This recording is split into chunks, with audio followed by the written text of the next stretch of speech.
구호봉사 제4장 순수한 종교. 순수한 종교의 정의. 순수한 종교가 무엇인가? 그리스도께서는 순수한 종교란 가정과 교회와 세상에서 동정과 자비와 사랑을 실천하는 것이라고 우리에게 말씀하셨다. 이것이 자녀들에게 가르쳐야 할 종교이며 가르쳐야 할 진정한 조항이다. 그들에게 생각을 자신들에게 집중시키지 않도록 가르치고 인간의 필요와 고난이 있는 곳은 어디나 선교 사업을 위한 분야가 있다는 것을 가르치라. 아버지 하나님 앞에서 정결하고 더러움이 없는 경건은 고아와 과부를 그 환난 중에 돌아보고 또 자기를 지켜 세속에 물들지 아니하는 이것이니라. 야고보서 1장 27절. 가난한 자와 궁핍한 자와 고통당하는 자들에 대한 친절한 말, 자비로운 행동, 부드러운 관심과 같은 선한 행위들은 그리스도께서 우리에게 맺히기를 요구하시는 열매들이다. 실망과 슬픔에 눌려있는 사람들을 마음으로 동정하고 궁핍한 자들에게 손으로 봉사하며 벗은 자들을 입히고 나그네를 영접하여 그대의 방에 앉히고 그대의 마음의 한자리를 내어줄 때 천사들은 아주 가까이 오게 되고 하늘에서는 화답하는 노래가 울려 퍼진다. 우리의 경건에 대한 하나님의 시험. 나는 불행한 사람들에 대한 우리의 의무에 관하여 몇 가지 것들을 보게 되었는데 지금 그것을 기록하는 것이 나의 의무인 것으로 느껴진다. 나는 과부와 고아와 소경과 귀머거리와 절름발이와 그 외 여러 가지 면으로 고통당하는 자들이 당신의 교회와 밀접한 그리스도인적 관계를 맺고 있는 것이 하나님의 섭리임을 보았다. 그리고 그것이 당신의 백성을 시험하고 그들의 진정한 성품을 개발하기 위한 것임을 보았다. 하나님의 천사들은 우리의 동정과 사랑과 사심없는 자선이 필요한 이러한 사람들을 우리가 어떻게 취급하고 있는지 알기 위하여 주시하고 있다. 하나님께서는 우리의 성품을 그렇게 시험하신다. 만일 우리가 성경에서 말하는 참된 경건을 소유하고 있다면 우리는 그리스도의 형제들을 위하여 하는 일에서 그분께 갚아야 할 사랑과 친절과 관심의 빛을 갚는다는 것을 느끼게 될 것이다. 그리고 우리는 우리 형제들과 우리보다 불행한 자들에게 깊은 관심과 이기심 없는 사랑을 나타냄으로써 우리가 그분의 은혜를 받을 가치가 없는 죄인이었을 때 우리에게 베푸신 그분의 측량할 수 없는 사랑에 대한 우리의 감사의 마음을 바로 나타내 보일 수 있게 될 것이다. 그대의 빛이 어떻게 비치는가? 마땅히 세상에 빛이 되어 있어야 할 자들이 지금껏 가냘프고 희미한 광선을 바라고 있을 뿐이다. 빛이 무엇인가? 그것은 경건과 양선과 진리와 자비와 사랑이다.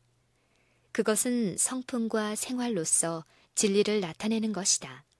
복음의 적극적 능력은 복음을 믿는 신자들의 개인적 경건에 좌우된다.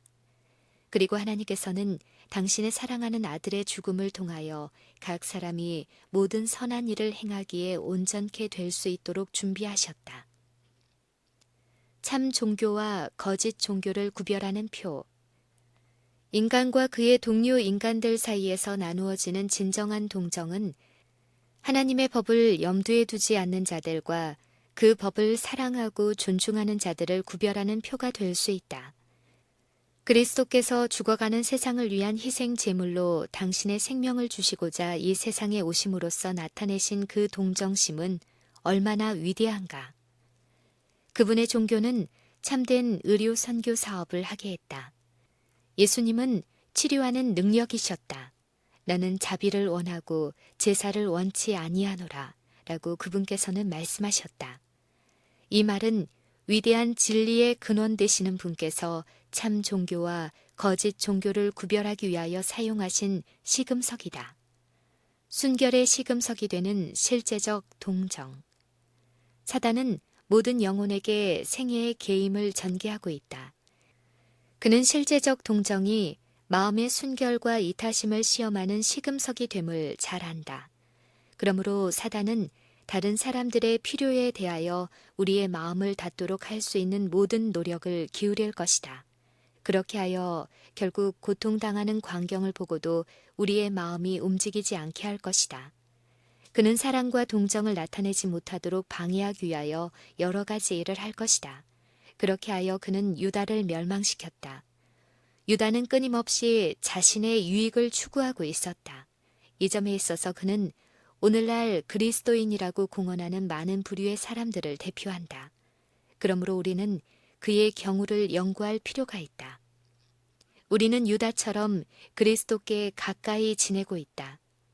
그러나 만일 그리스도와 나누는 우리의 교제가 유다처럼 그분과 하나가 되지 못한 상태라면 또한 그것이 그리스도께서 당신의 생명을 바친 사람들을 위한 진정한 동정을 우리의 마음속에 개발시켜 주지 못한다면 우리는 그리스도 밖에서 사단의 유혹의 놀림거리가 되었던 유다와 똑같은 위험에 빠져 있게 된다. 우리는 의에서 처음으로 이탈하는 일을 경계할 필요가 있다. 왜냐하면 한 번의 범죄, 그리스도의 정신을 나타내는 일에 있어서의 한 번의 소홀이 다른 하나의 길을 열어주고 또 하나의 다른 길을 열어주게 되어 마침내 마음이 원수의 원칙에 압도당하게 된다. 만일 이기심이 개발된다면 그것은 그리스도의 능력 외에 어떤 능력으로도 정복할 수 없는 삼켜버리는 정욕이 될 것이다. 순수한 종교는 자비와 사랑의 행동을 함. 참된 경건은 행한 일에 의하여 측정된다. 신앙 고백도 지위도 아무것도 아니다. 그리스도의 성품과 같은 성품만이 하나님께서 당신의 아들을 세상에 보내셨다는 것을 우리가 전해야 할 증거이다. 그리스도인이라고 공언하는 자들이 만일 그리스도께서 그들의 입장에 계신다면 하실 행동을 하지 않는다면 그들은 하나님의 사업을 크게 해치게 된다. 그들은 그들의 구주를 잘못 대표하며 거짓된 깃발 아래 서 있는 것이다. 정결하고 더러움이 없는 경건은 하나의 감정이 아니고 자비와 사랑의 사업을 실천하는 것이다. 이러한 종교는 건강과 행복에 필요 불가결하다. 그것은 더럽혀진 영혼의 성전에 들어가서 채찍을 가지고 죄악의 침입자들을 몰아낸다. 그것이 마음속에서 자리를 잡을 때 그것은 모든 것을 바치게 하고 마음은 의의 태양의 밝은 빛에 비추어진다. 그것은 마음의 창을 하늘로 향하여 열어주므로 하나님의 사랑의 햇빛이 들어오게 한다. 그것과 함께 마음의 안정과 평온이 온다. 육체적, 정신적, 도덕적 힘이 증가된다. 왜냐하면 하늘의 분위기가 활기 있고 활동적인 능력으로서 그 영혼을 채우기 때문이다. 그리스도께서 영광의 소망으로 우리 안에 자리를 잡게 된다. 자아 부정의 활동을 요구하는 선행을 꾸준히 계속하는 일꾼이 되는 것은 영광스러운 사업이며 하늘이 미소를 짓는 사업이다. 성실한 사업은 가장 열성적이고 가장 거룩한 것으로 생각되는 예배보다 하나님께 더욱 간합될 만한 일이다. 그리스도와 함께 일하는 것이 바로 참된 예배이다. 기도와 권면과 이야기 등은 값싼 열매들이며 흔히는 나무에 매달아 놓은 열매에 불과하다. 그러나 가난한 자와 고아와 과부들을 돌봐주는 선행에 나타나는 열매들은 좋은 나무에서 자연스럽게 자라나는 참 열매들이다. 우리는 하나님의 자녀들인가? 하나님께서 받으시는 것은 변덕스런 봉사가 아니다. 우리를 하나님의 자녀로 만드는 것은 정서적 발작에서 나오는 경건이 아니다. 그분께서는 진실되고 확고하고 영속적인 원칙을 위하여 일하기를 우리에게 요구하신다. 만일 영광의 소망이신 그리스도께서 마음속에 거하시면 그분이 성품으로 나타날 것이며 그 성품은 그리스도와 같은 것이 될 것이다. 우리는 그리스도께서 아버지를 나타내신 것처럼 그리스도를 세상에 나타내야 한다.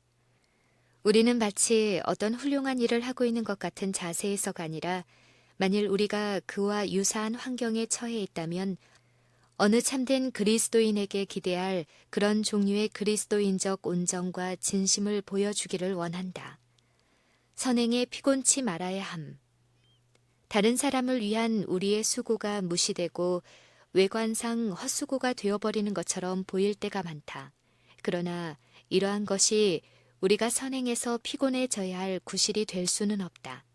예수님께서 당신이 돌보시던 나무에 열매를 찾으러 오셨으나 잎사귀 위에 아무것도 발견치 못한 때가 얼마나 흔했던가. 우리는 최선을 다한 노력의 결과를 보고 실망할 수도 있다. 그러나 그런 것 때문에 우리는 다른 사람들의 불행에 무관심하거나 아무것도 하지 않게 되어서는 안 된다. 여호와의 사자의 말씀에 메로스를 저주하라. 너희가 거듭거듭 그 거민을 저주할 것은 그들이 와서 여호와를 돕지 아니하며 여호와를 도와 용사를 치지 아니함이니라. 사사기 5장 23절. 남을 위하여 일하는 것이 곧 그리스도를 위하여 일하는 것임. 나에게 보여진 바에 의하면 안식일 준수자들은 그들의 부가 증가됨에 따라 그들의 이기심도 더욱 자라난다. 그리스도와 그분의 백성에 대한 그들의 사랑은 점점 감소되어 가고 있다. 그들은 궁핍한 자들의 필요를 알지 못하고 그들의 고통과 슬픔을 느끼지 못한다. 그들은 가난한 자와 고통당하는 자들을 등한히 하는 것이 그리스도께 소홀히 하는 것이며 할 수 있는 대로 가난한 자들의 필요와 고통을 덜어주는 것이 예수님을 섬기는 일임을 깨닫지 못한다. 또 왼편에 있는 자들에게 이르시되 저주를 받은 자들아 나를 떠나 마귀와 그 사자들을 위하여 예비된 영원한 불에 들어가라.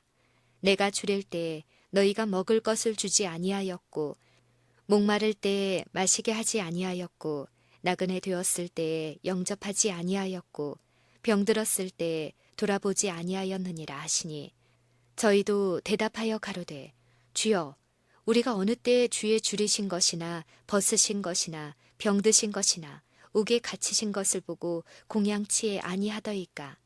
이에 임금이 대답하여 가라사대 내가 진실로 너희에게 이르노니 이 지극히 작은 자 하나에게 하지 아니한 것이 곧 내게 하지 아니한 것이니라 하시리니 저희는 영벌의 의인들은 영생에 들어가리라 하시니라. 마태복음 25장 41절부터 46절. 예수님은 여기서 당신 스스로를 고통당하는 당신의 백성들과 동일시하신다. 배고프고 목마른 자는 바로 나였다. 나그네 된 자는 바로 나였다. 벗은 자는 곧 나였다. 병든 자도 바로 나였다. 갇힌 자도 바로 나였다. 그대들이 풍성한 식탁에서 음식을 즐기고 있을 때 나는 그대들이 있는 곳에서 그리 멀지 않은 움막과 거리에서 굶주리고 있었다. 그대가 나를 외면한 채 문을 닫아버렸을 때 잘 치장된 그대의 방들은 비어 있었으나 나는 머리 둘 곳도 없었다. 그대의 옷장은 바꾸어 입을 여러 가지 옷들로 가득했고 궁핍한 자들에게 줄 수 있었던 재정은 쓸데없이 낭비되었다. 나는 편안한 옷이 부족했다. 그대가 건강을 즐기고 있을 때 나는 병들어 있었다. 불운이 나를 감옥에 들어가게 하고 착고가 나를 결박하고 나의 심령을 저상하게 하고 자유와 희망을 빼앗아 갔을 때 그대는 목적 없이 자유로이 방황하고 있었다. 여기에서 예수님께서는 당신 자신과 고난받는 당신의 제자들을 참으로 동일하게 표현하고 계시지 않은가. 그분은 그들의 환경을 당신 자신의 것으로 생각하신다. 예수님은 감옥에서 고생하는 사람과 당신 자신을 동일시하신다. 이기적인 그리스도인들이여, 가난한 자들과 고아와 아버지를 잃은 아이들을 소홀히 하는 것이 바로 그들 속에 계신 예수님을 소홀히 하는 것임을 생각하라. 크게 공언하고 있으면서도 마음이 자신에 대한 사랑과 이기심에 묻혀 있으므로 내가 지금 쓰고 있는 바를 올바로 깨닫지 못하는 사람들을 나는 알고 있다. 그들은 오직 자신만을 생각하고 자신만을 위하여 살고 있다. 다른 사람들의 유익을 위하여 희생하고 다른 사람들을 유리하게 해주기 위하여 자기들의 손해를 보는 것은 그들에게 있어서 문제 밖의 일이다. 하나님께서 이와 같은 것을 그들에게 요구하신다는 것을 그들은 생각조차 못하고 있다. 자아가 그들의 우상이다. 귀중한 주일과 달과 해가 영원히 흘러가고 있지만 그들은 친절한 행동과 다른 사람의 유익을 위한 희생과 줄인 자를 먹이고 벗은 자를 입히고 나그네를 영접한 기록을 하늘에 보관하고 있지 않다. 위험을 무릅쓰고 나그네를 영접하는 것은 마음에 내키지 않는 일이다. 만일 그들의 자금을 나누어 받고자 한 모든 사람들이 도와줄 만한 가치가 있는 사람들이라는 것을 알았다면 그들은 그런 방면에서 어떤 일을 할 마음이 있었을 것이다. 그러나 어떤 일을 모험적으로 하는데 가치가 있다. 우리는 우연히 천사를 대접할지도 모른다.